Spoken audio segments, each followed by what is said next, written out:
Can Bristol breathe? That is a big question. And the short answer is no, we cannot. Breathing clean air is what we need to survive as humans. Yet it was only in 2021 that the United Nations declared that it was a human right to have a clean and healthy environment.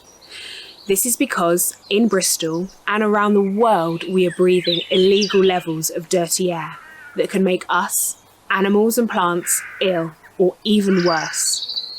Air gives us life, the thought that the very thing we need to live, that the unconscious act of breathing could be causing us harm, is scary. Clean air is not an absolute though. It is a sliding scale from clean to dirty. And sadly, it is those who are the richest, who have the most power, who are breathing clean air. Whilst the most vulnerable communities, often from poorer areas of ethnic diversity, who contribute to pollution the least, who are suffering the consequences. In 2020, breathing became a political act when George Floyd uttered the words, "I can't breathe," as he was murdered by the police.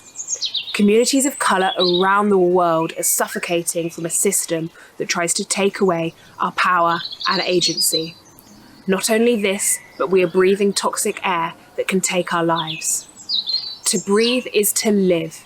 This is about being able to do more than just survive. This is about the ability to thrive. There are many places around the city where we go to take a big breath of fresh air. May this be by the harbour side, or in Eastville Park, or in our gardens. In these spaces we feel free, calm, connected, and our true selves. Think how amazing it would be that you could experience this in every part of the city. My name is Dr. Ben Williams and I'm a researcher at the Air Quality Management Resource Centre at the University of the West of England. Air pollution is the #1 environmental health threat globally, contributing to over 7 million deaths a year. It also contributes to the climate crisis as soot and some gases contribute to radiative forcing in the atmosphere. Radiative forcing is the difference between the energy received by the Earth and the energy radiated back to space, and these pollutants absorb the heat that we receive. Some chemicals have noticeable impacts on both our health and climate. For example, at a ground level, ozone irritates our airways and can make us unwell.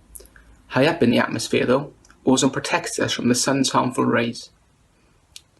The number of deaths attributable to air pollution per year in the UK is 40,000, and in Bristol, air pollution contributes to 300 deaths per year.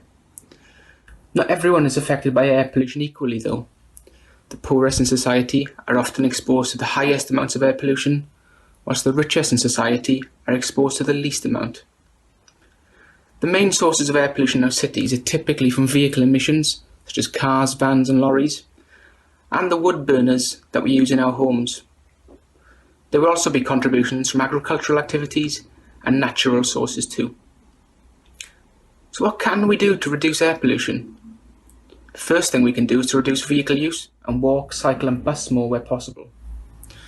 We can also avoid using wood burners at home if we don't need to rely on them for heating.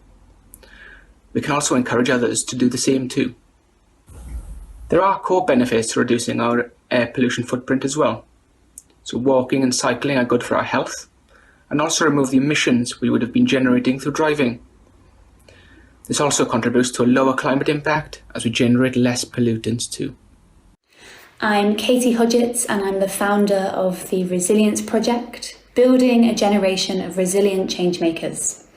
I'm from Bristol, and here in our city we're facing a series of interlocking crises due to the climate emergency. Increased extreme weather, environmental degradation, displaced people, we're breathing dangerous air, and we're facing a cost of living and energy crisis. Hearing all this might understandably make your chest start to feel tight. But stay with me for 2 minutes. Take a deep breath, inhale, exhale.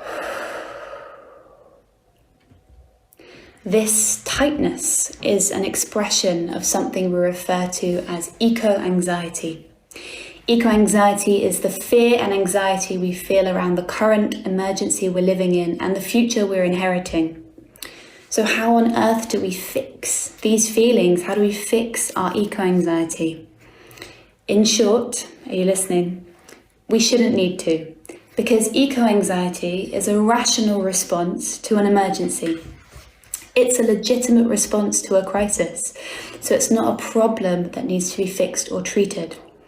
If you felt panicked about your house being on fire, you'd try to fix the fire, not your desire to call 999.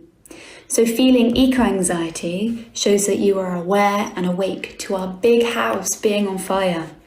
It shows that you care about the cost to human and non-human life.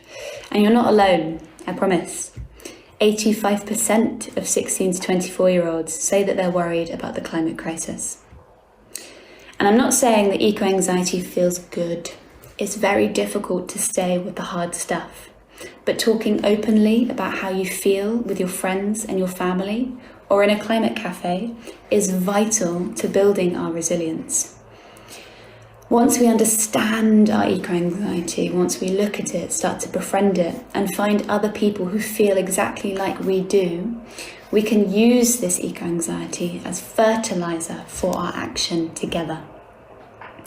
We breathe knowing our feelings aren't abnormal, that other people feel like we do, and that the more that we feel it, the quicker our route to meaningful climate action at the community level all the way to Westminster.